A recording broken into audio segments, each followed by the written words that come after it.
Assalamualaikum warahmatullahi wabarakatuh. Alhamdulillahirabbil alamin. Nasta'inu ala umuri dunya waddin wa ala alihi wa sahbihi ajma'in, amma ba'd. Asyhadu an la ilaha illallah wa asyhadu anna Muhammadan abduhu wa rasuluhu la nabiyya ba'dahu. Kaum muslimin jamaah salat Isya tarawih yang dirahmati oleh Allah Subhanahu wa taala.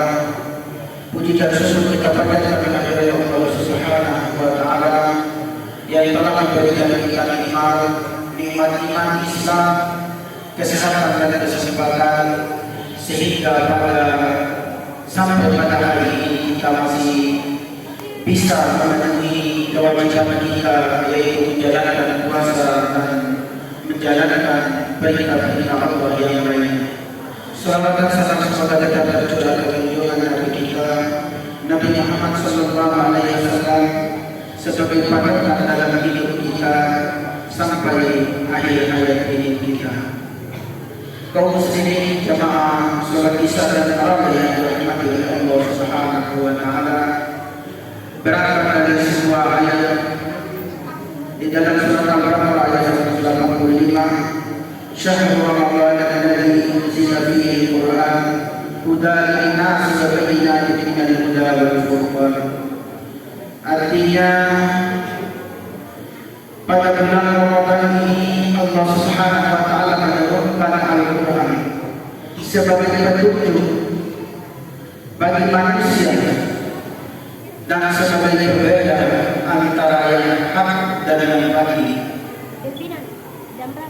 Kaum muslimin jamaah salat Isya dan tarawih yang dirahmati oleh Allah Subhanahu wa taala, tidak ada pilihan lain jika petunjuk kehidupan ingin kita dapatkan, tentu kita harus kembali kepada Al-Quran. Karena dengan kembali kepada Al-Quran, dengan memahami isi Al-Quran, memahami makna-makna daripada Al-Quran, maka itulah jalan untuk kita mendapatkan petunjuk, jalan untuk kita membedakan antara kebaikan serta keburukan. Serta Allah Subhanahu wa taala mengatakan di dalam surat Al-Baqarah di awal surat Al-Baqarah, "Dzalika al-kitabu la raiba fihi hudan lil muttaqin." Inilah kitab Al-Quran yang tidak ada lagi keraguan sebagai petunjuk bagi orang-orang yang bertakwa. Pada ayat ini Allah Subhanahu wa taala mengkhususkan bahwa Al-Quran ini akan menjadi petunjuk khususnya kepada orang-orang yang mau menjalankan perintah Allah, yang mau mendekatkan diri kepada Allah Subhanahu wa taala, yaitu orang-orang yang menjalankan segala perintah Allah maupun menjauhi apa-apa yang telah dilarang oleh Allah Subhanahu wa taala. Tentunya dijelaskan lagi alladzina yu'minuna bil ghaibi wa yuqimuna shalah wa mimma razaqnahum yunfiqun. Dijelaskan yaitu orang-orang yang percaya terhadap hal-hal yang gaib, yaitu percaya kepada hal yang gaib, itu percaya akan adanya Allah, percaya akan adanya malaikat Allah, lebih percaya akan adanya kehidupan setelah kematian yang disebut dengan hari akhirat, yaitu orang-orang yang mendirikan sholat maupun menghidupkan hartanya di jalan Allah Subhanahu wa taala. Kaum muslimin jamaah salat Isya dan tarawih yang dirahmati oleh Allah Subhanahu wa taala, Allah Subhanahu wa taala menjadikan Al-Quran sebagai sumber dari segala ilmu.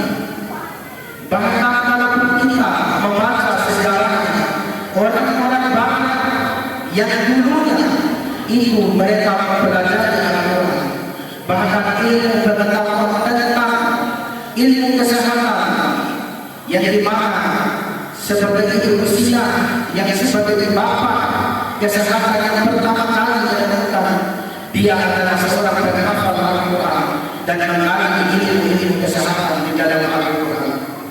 Oleh karena itu, bacalah jika Al-Quran dikatakan sebagai petunjuk bagi orang-orang yang mau mempelajarinya. Dan dijelaskan oleh Rasulullah, ini taraktu amrayni idza tamassaktum bihima lan tadillu abadan kitaballahi wa sunnati.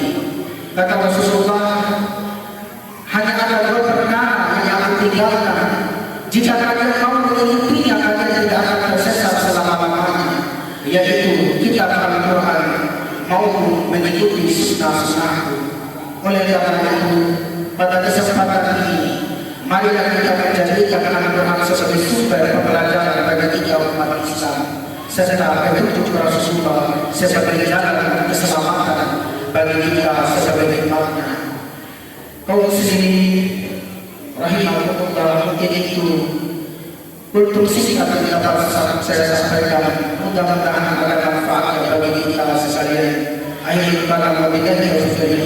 Wassalamualaikum warahmatullahi wabarakatuh. Sunnah